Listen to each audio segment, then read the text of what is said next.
ఏది అయినా ట్రై చెయ్యి ఆచి చికెన్ మసాలా. ఆచి చికెన్ మసాలా.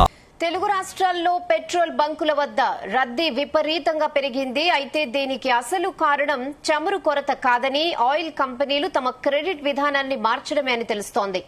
గతంలో డీలర్లు అప్పుపై ఇంధనాన్ని పొందే అవకాశం ఉండేది. కానీ ఇప్పుడు అడ్వాన్స్ గా డబ్బులు చెల్లిస్తేనే ట్యాంకర్లు పంపిస్తున్నారు.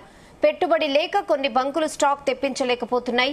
ఇది తెలియని జనం యుద్దం వల్ల సప్లై ఆగిపోతుందని భయపడి అనవసరంగా నిల్వ చేసుకుంటున్నారు. దీంతో కృత్రిమ కొరత ఏర్పడి వాహనదారులకు ఇబ్బందులు ఎదురవుతున్నాయి.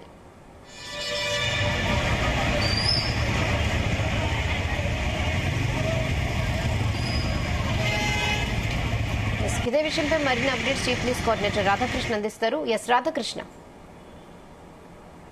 నిన్నటి నుంచి కూడా మొత్తంగా తెలుగు రాష్ట్రాల ముఖ్యంగా హైదరాబాద్, తెలంగాణతో పాటు ఆంధ్రప్రదేశ్ లోని ప్రధాన పట్టణాలైనటువంటి విజయవాడ, నెల్లూరు లాంటి పట్టణాల్లో, విశాఖపట్నంలో పెట్రోల్ కు సంబంధించి పెద్ద ఎత్తున ఎక్కడ పెట్రోల్ బంకులు చూసినా అయితే బారులు తీరిన వాహనాలు, లేదంటే out of stock, no stock అనేది ఈ రెండే కనబడుతూ ఉన్నాయి. సో దీని అంతటి కారణం ఏంటని చెప్పేసి ఒకవైపు అంతా కూడా జనాల్లో చర్చ జరుగుతుంది. ఎందుకంటే ప్రభుత్వం ఏమో, కేంద్రము, రాష్ట్ర ప్రభుత్వాలేమో ఎక్కడ ఈ పెట్రోల్ డీజిల్ కొరత లేదని చెప్తున్నప్పటికీ మరి ఆ పెట్రోల్ బంకుల వద్ద పరిస్థితి నో స్టాక్ బోర్డు కనిపించడం, లేదంటే పెద్ద ఎత్తున వాహనాలు గంటల తరబడి లైన్ లో ఉండి పెట్రోల్ కోసము ప్రయత్నాలు చేస్తున్న సంగతి. ఇలాంటి తరుణంలో అసలు దీనికి అంతటి కారణం ఏందని చెప్పేసి కూడా కొంత చర్చ జరుగుతున్న క్రమంలో ఇప్పుడు దానికి సంబంధించి తెలుగు రాష్ట్రాల్లో పెట్రోల్ బంకుల వద్ద రద్దీ పెరగడానికి అసలు కారణం బయటపడింది. సో ఆయిల్ కంపెనీలు తమ క్రెడిట్ విధానాన్ని మార్చడం వల్లే ఈ పరిస్థితి వచ్చిందని తెలుస్తోంది. సో గతంలో డీలర్లు ఒక వారం రోజులు బ్యాకప్ చూసి, ఎందుకంటే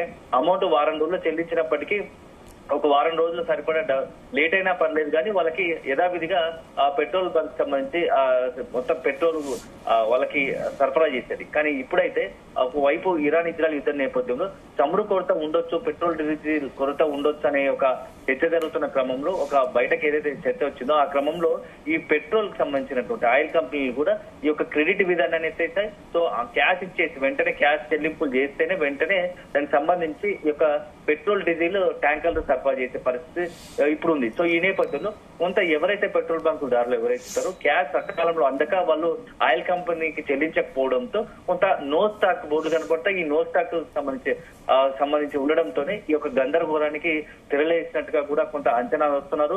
సో ఇప్పుడు ఇప్పటికి కూడా ఒకవైపు ఉదయం నుంచి కూడా రాష్ట్ర ప్రభుత్వం సంబంధించినటువంటి అధికారులు కావచ్చు, లేకుంటే మంత్రి ఉత్తమ్ కుమార్ రెడ్డితో పాటు కీలక నేతలు అందరూ కూడా నేతలు కావచ్చు, ప్రభుత్వం తరఫున అదేవిధంగా ఇటు పోలీస్ శాఖ అధికారులు అందరూ చెప్తున్నప్పటికీ పెట్రోల్ కొరత లేదు అని చెప్తున్నా ప్రజల్లో మాత్రం ఒక భయం, ఒక ఆందోళన ఉంది. సో నిజంగానే భవిష్యత్తులో, ఎందుకంటే ఇప్పుడు కనుక మనం పెట్రోల్ డీజిల్ పోయించుకోకపోతే రాబోయే రోజుల్లో ఆ కొరత ఉండి ఎఫెక్ట్ ఉంటుందేమో ఒక ఆందోళనతోనే ఎక్కడ చూసినా పెట్రోల్ బంకులు ఎక్కడ చూసినా వందలాది వాహనాలు బారులు తీరున్నాయి. కొన్ని చోట్లయితే ప్రధాన ఎక్కడైతే రోడ్లు ఉంటాయో మెయిన్ సంబంధించి ప్రధాన రోడ్ల చుట్టుపక్కల ఉన్న పెట్రోల్ బంక్ సమీపంలో అయితే కిలోమీటర్ల మేర ట్రాఫిక్ జామ్ అయిన పరిస్థితి కనబడుతోంది. సో ఈ నేపథ్యంలో ఇప్పుడు ఈ పరిస్థితి నుంచి ప్రభుత్వం కూడా కొంత చక్కబెట్టేందుకు ఆలోచన చేస్తున్నట్టుగా తెలుస్తోంది. ఈ క్రెడిట్ కి సంబంధించి ఉంది దానిపైన పెట్రోల్ బంక్ కు సంబంధించి ఆయిల్ కంపెనీలకు సంబంధించిన వాటితో ఆయిల్ కంపెనీ యజమానులతో మాట్లాడేందుకు రాష్ట్ర ప్రభుత్వం కూడా కొంత చొరవ తీసుకునే అవకాశం కనబడుతోంది. సో ఇప్పటి వరకు గతంలో డీలర్లు అప్పుపై ఇంధనాన్ని పొందే అవకాశం ఉండేది. సో ఇప్పుడు అది ఎత్తేయడంతో ఈ పరిస్థితి ఏర్పడింది. కాబట్టి దీంతో కొంత రాష్ట్ర ప్రభుత్వము చొరవ తీసుకొని ఈ పరిస్థితిని అడ్వాన్స్ గా డబ్బులు చెల్లిస్తేనే ఇప్పటి వరకు అడ్వాన్సులు చెల్లిస్తేనే ఈ ట్యాంకర్లు పంపిస్తున్నారు. సో ఈ నేపథ్యం కొంత ఆలస్యమైన ట్యాంకర్లు పంపించాల్సిందిగా ఆయిల్ కంపెనీలతో చర్చలు జరిపే అవకాశం ఉంది. సో దీనివల్ల ఇప్పటికైతే పెట్రోల్ కి సంబంధించి వాస్తవానికి రాష్ట్రంలో దేశవ్యాప్తంగా కూడా నెలకు రోజుల సరిపడా కూడా ఇప్పటి వరకు పెట్రోల్ డీజిల్ ఉంది. ఎలాంటి అపోహ లేదు. ఇది చాలా స్పష్టంగా చెప్తున్నాం, పదే చెప్తున్నప్పటికీ ప్రజల్లో మాత్రం ఒక టెన్షన్ ఉంది.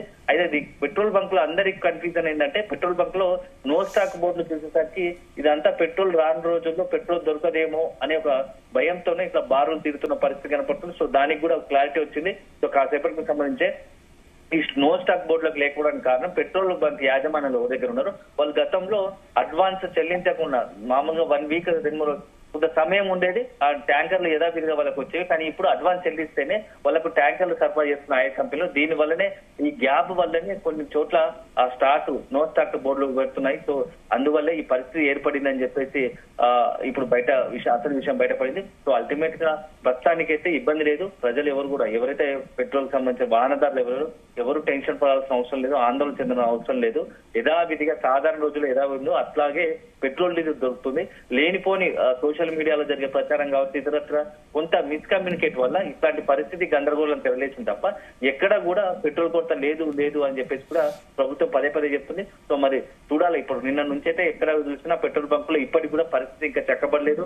ఒకవైపు ఉదయం నుంచి కూడా అధికార యంత్రంగా మొత్తంగా కూడా ఈ పెట్రోల్ సంబంధించి డీజిల్ సంబంధించి కొరత లేదని చెప్తున్నప్పటికీ కూడా పరిస్థితి మాత్రం ఇంకా ఇప్పటికి కూడా యథావిధిగా కొనసాగుతోంది. సో మరి ఎన్ని రోజులు ఎప్పటి వరకు ఈ పరిస్థితి ఉంటుంది? ఎందుకంటే దాదాపు ఇప్పటి వరకే ఉదయం గతంలో ఎప్పుడు లేనట్టుగా 4 గంటల సమయం నుంచే ఈ పెట్రోల్ డీజిల్ కోసం లైన్ లో పెట్రోల్ బంక్ల వద్ద ఉన్న పరిస్థితి కనపడుతోంది. సో మరి దీనికి ఎట్లా ఫుల్ స్టాప్ పడుతుంది, దీని నుంచి ఎలా బయటపడాలనేది మాత్రం కొంత ప్రభుత్వమే అధికారులే కొంత చొరవ తీసుకొని దీని నుంచి మొత్తం కూడా సిద్ధాల్సిన అవసరం ఉంది. సో అల్టిమేట్ గా మాత్రం ఇంకా ఈ రాబోయే రోజుల్లో ఏం జరగబోతుంది? ఎందుకంటే ఈరోజు సాయంత్రం కూడా ప్రధాని మోడీ అఖిలపక్ష భేటీ పెట్టారు. ఎందుకంటే ఇరాన్ యుద్ధం వల్ల మనకు భవిష్యత్తులో గ్యాస్ కావచ్చు, పెట్రోల్ కొరత ఏర్పడే అవకాశం ఉందా లేదా, ఒకవేళ అట్లాంటి పరిస్థితి వస్తే ఈ క్రైసిస్ నుంచి మనం బయటపడడానికి ఏం చేయాలి అనే దానిపైన కూడా కొంత స్పష్టత ఇచ్చే అవకాశం ఉంది. సో ఏదేమైనా ఈ రోజు ప్రధాని ప్రకటన తర్వాత కొంత ఈ మొత్తం పరిస్థితికి సంబంధించి ఒక అంచనాకు వచ్చే అవకాశం ఉంది. దీని నుంచి బయటపడే అవకాశం కూడా కనబడుతుందని చెప్పవచ్చు. Rehana. Okay Radhakrishna, thanks for the updates.